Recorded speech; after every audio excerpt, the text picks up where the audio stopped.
In this video, we're going to show you how to fix AirPods connected, but there's no sound. So we're going to show you a couple of fixes that you can try. The first of which is just turning the Bluetooth on and then off, or off and then on your device. So to do this, just go to settings or control center on your iPhone and then tap on Bluetooth icon, as you can see here. Then toggle the switch to off position and wait for 20 seconds and then toggle it back on again and see if that works. So after that, just reconnect your AirPods and see if the sound is working.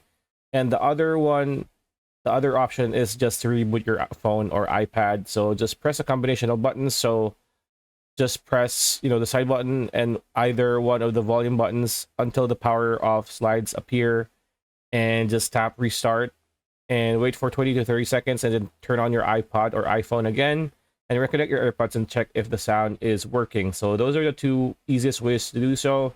And that's pretty much it. That's a video. Hope you liked it. Like, comment, share, subscribe, ring that bell icon. We'll see you on the next one.